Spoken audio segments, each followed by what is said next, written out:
ಸಂಗೀತ ಅವರು ಪ್ರತಾಪ್ ಅವ್ರ ಮುಂದೆ ಒಂದು ಮಾತು ಹೇಳಿದ್ರು. ಏನಪ್ಪ ಅಂತಂದರೆ, ನಾವಿಬ್ಬರು ಒಂದೇ ಆಗೀವಿ, ಈ ಮನೆಯವರೆಲ್ಲ ಒಂದಾಗಿದ್ದಾರೆ, ನಮ್ಮಿಬ್ಬರನ್ನೇ ಟಾರ್ಗೆಟ್ ಮಾಡ್ತಾರ.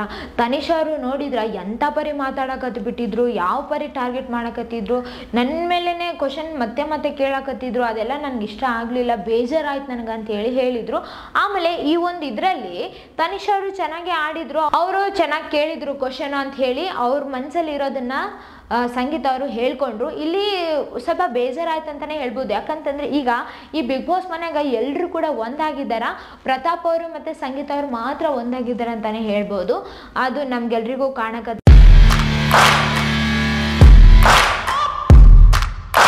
ಅವ್ರವ್ರು ಮಾಡಿರೋ ತಪ್ಪುಗಳಿಂದಾಗಿ ಅವ್ರವ್ರು ಇದು ಆಗ್ತಾರಂತ ಹೇಳ್ಬೋದು. ಆದರೆ ಇಲ್ಲಿ ಸಂಗೀತ ಅವರು ಮತ್ತು ಪ್ರತಾಪ್ ಅವರು ಅಷ್ಟೊಂದೇನು ದೊಡ್ಡ ತಪ್ಪೇನೋ ಮಾಡಿಲ್ಲ. ಅವರು ಯಾವಾಗಂದ್ರೆ ಅವಾಗ ಏನು ಮನಸ್ಸುತ್ತ ಮನ್ಸಿಗೆ ಅದನ್ನು ಮಾತಾಡ್ಬಿಡ್ತಾರ. ಆಮೇಲೆ ಅವ್ರ ಜೊತೆ ಹೋಗ್ಬಿಟ್ಟು ಯಾರಿಗಾನ ಇವರಿಂದ ತಪ್ಪಾಗಿದ್ದಿದ್ರೆ ಹೋಗಿ ಸಾರಿ ಕೇಳ್ತಾರ, ಮತ್ತೆ ಒಂದಾಗಕ್ಕೆ ಟ್ರೈ ಮಾಡ್ತಾರ. ಆದರೆ ಈ ಕಡೆ ನೋಡ್ತಿದ್ದೀರಲ್ವ, ಬೇರೆಯವರು ಹೆಂಗಾರ ಮಾಡಿ ಒಬ್ಬರನ್ನಾದ್ರೂ ಹೊಡಿಲೇಬೇಕು, ಈ ಸಲ ಟಾರ್ಗೆಟ್ ಇಟ್ಟರೆ ತೆಗಿಬಾರ್ದು ಅಂತ ಹೇಳಿ ವಿನಯ್ ಅವರು ಕೂಡ ಹೇಳಿದ್ದಾರೆ. ಈ ಒಂದು ಮಾತಿಗೆ, ಈ ಒಂದು ಇದಕ್ಕೆ ತನಿಷ್ ಅವರು ಕೂಡ ಸಾಥ್ ಕೊಟ್ರೆ ಅಂತಾನೆ ಹೇಳ್ಬೋದು. ಮೊನ್ನೆ ನೀವೆಲ್ಲರೂ ನೋಡಿದ್ರ, ಡೈನಿಂಗ್ ಟೇಬಲ್ ಅಲ್ಲಿ ಕುಂತಿದ್ರಲ್ವಾ, ಅಲ್ಲಿ ಮಾತಾಡೋವಾಗ ತನಿಷ್ ಅವರು ಕೂಡ ಹೌದು ಅಂತೆಲ್ಲ ಹೇಳಕತ್ತಿದ್ರು. ನಿಮಗೆ ಗೊತ್ತಾದ, ಈಗ ಅಷ್ಟು ಚೆನ್ನಾಗಿ ಕ್ಲೋಸ್ ಆಗಿರೋ ಸಂಗೀತ ಅವ್ರ ವಿರುದ್ಧನೇ ಹೋಗಕತ್ತಾರಲ್ಲ ತನಿಷ್ ಅವ್ರು ಅಂತ ಹೇಳಿ ಇಲ್ಲಿ ಬೇಜಾರಾಗಕತ್ತದ. ಬಟ್ ಏನು ಮಾಡೋಕ್ಕಾಗಲ್ಲ, ಯಾಕಂತಂದ್ರೆ ಈಗ ಅವ್ರ ಆಟ ಅವ್ರು ಆಡಕತ್ತು ಬಿಟ್ಟಿದ್ದಾರ.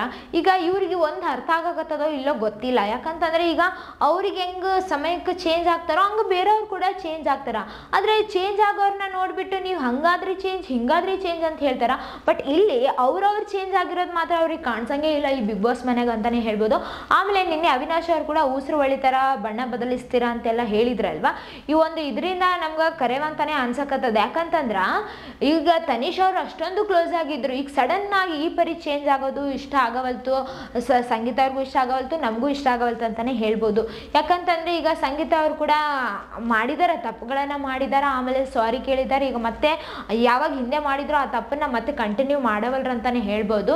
ಈ ಸಂಗೀತ ಅವರು ತನಿಷ್ ಅವ್ರು ಮತ್ತು ಕಾರ್ತಿಕ್ ಅವ್ರ ವಿಚಾರದಲ್ಲಿ ಮಾಡ್ತಾನೆ ಇಲ್ಲ, ಫ್ರೆಂಡ್ಶಿಪ್ಪೇ ಮುಖ್ಯ ಅನ್ನೋ ಥರ ಅವ್ರು ಇದ್ದಾರಲ್ವ. ಈ ಒಂದು ವಿಚಾರದಿಂದ ಪಾಪ ಅಂತ ಅನಿಸ್ತಾರ ಸಂಗೀತ ಅವ್ರು ಅಂತಲೇ ಹೇಳ್ಬೋದು. ಯಾಕಂತಂದರೆ ಈಗ ಎಲ್ಲರೂ ಒಂದು ಕಡೆ ಆದಾಗ, ಇಬ್ಬರೇ ಒಂದು ಕಡೆ ಆದಾಗ ಎಷ್ಟು ಬೇಜಾರಾಗ್ತದೆ ಹೇಳ್ರಿ ನೀವು. ಈಗ ಒಂದು ಬಿಗ್ ಬಾಸ್ ಮನೆ ಅಂತಲ್ಲ, ಬೇರೆ ಮನೆಗೆ ಅಲ್ಲೇ ಇದ್ರೂ ಕೂಡ ಎಲ್ಲರೂ ಒಂದಾಗಿದಾಗ, ನಮ್ಮನ್ನೇ ಬೇರೆ ಮಾಡಿದಾಗ ಎಷ್ಟೊಂದು ಬೇಜಾರಾಗಲ್ವಾ.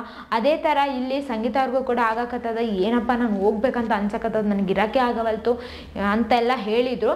ಬಿಗ್ ಬಾಸ್ ಮನ್ಯಾಗ ಇರಬೇಕು, ಆಡಬೇಕು, ಗೆಲ್ಬೇಕಂತ ಹೇಳಿ ಬಂದವ್ರಿಗೆ ಈ ಥರ ಅನ್ಸಕತ್ತದ ಅಂದರೆ ಅಲ್ಲಿ ಯಾವ ಥರ ಟಾರ್ಗೆಟ್ ಮಾಡ್ತಿದ್ದಾರೆ ಅಂತ ಹೇಳಿ ಗೊತ್ತಾಗಕತ್ತದ. ಹೌದಲ್ಲ? ಮತ್ತು ನೋಡೋಣ ಏನೇನಾಗುತ್ತೆ ಅಂತ ಹೇಳಿ. ಈ ವಾರ ಮತ್ತೆ ಸುದೀಪ್ ಸರ್ ಅವ್ರು ಬರ್ತಾರ, ಹೇಳ್ತಾರೆ, ಏನೇನು ಹೇಳ್ತಾರೆ, ಯಾರ್ಯಾರಿಗೆ ಬುದ್ಧಿವಾದ ಹೇಳ್ತಾರಂತ ಹೇಳಿ ಕಾದು ನೋಡೋಣ. ಮತ್ತು ಆಮೇಲೆ ಸಂಗೀತ ಅವರು ಈಗ ದೂರ ಆಗಿದ್ರು, ಸಾರಿ ಕೇಳಿದ್ರು, ಎಲ್ಲ ಮಾಡಿದ್ರು ಕಾರ್ತಿಕ್ ಅವ್ರ ಜೊತೆ. ಮತ್ತೆ ಆಮೇಲೆ ಕೂಡ ಅವರು ಒಂದು ಆಗ್ಬೇಕಂತ ಹೇಳಿ ಸಂಗೀತ ಅವ್ರು ಟ್ರೈ ಮಾಡಿದ್ರು ಕೂಡ ಕಾರ್ತಿಕ್ ಅವ್ರು ಯಾಕೋ ಇಲ್ಲಿಂದ ದೂರ ಹೋಗಕತ್ತಾರ ಅಂತ ಹೇಳಿ ಕಾಣ್ಸಕತ್ತದ. ನೋಡೋಣ. ತನಿಷ್ ಅವರು ಮತ್ತೆ ನಮ್ರತ ಅವರು ಎಲ್ಲರೂ ಕೂಡ ಟಾರ್ಗೆಟ್ ಮಾಡಕತ್ತ ಬಿಟ್ಟಿದ್ದಾರೆ ಸಂಗೀತ ಅವ್ರಿಗೆ. ಸಂಗೀತ ಅವರು ಹಂಗೆಲ್ಲ ಹೇಳಿದ್ರು ಕೂಡ ಮನೆಗೆ ಇರ್ಬೇಕು ಅನ್ನೋದು ಒಂದು ಕಡೆ ಆದವ್ರಿಗೆ, ಹೋಗ್ಬೇಕಪ್ಪ ಇದು ಸಾಕಾಯ್ತು ನನಗೆ, ಸಾಕಾಗಿದೆ ಅನ್ನೋ ತರ ಕೂಡ ಆಗಿದೆ ಅವ್ರಿಗೆ ಅಂತಾನೆ ಹೇಳ್ಬೋದು. ನೋಡೋಣ ಯಾರ್ಯಾರ ಮನಸ್ಸು ಹೆಂಗೆ ಚೇಂಜ್ ಆಗುತ್ತೆ ಅಂತ ಹೇಳಿ. ಇನ್ನು ಈ ವಿಡಿಯೋ ಬಗ್ಗೆ ನಿಮ್ಗೆ ಏನು ಅನ್ಸಿತ್ತು ಅಂತ ಹೇಳಿ ಕಮೆಂಟ್ನಾಗ ತಿಳಿಸ್ರಿ. ಇದೇ ತರ ಮತ್ತಷ್ಟು ವಿಡಿಯೋಸ್ಗಾಗಿ ನಮ್ಮ ಚಾನಲನ್ನು ಲೈಕ್ ಮಾಡಿ, ಶೇರ್ ಮಾಡಿ, ಸಬ್ಸ್ಕ್ರೈಬ್ ಆಗಿ. Thank you.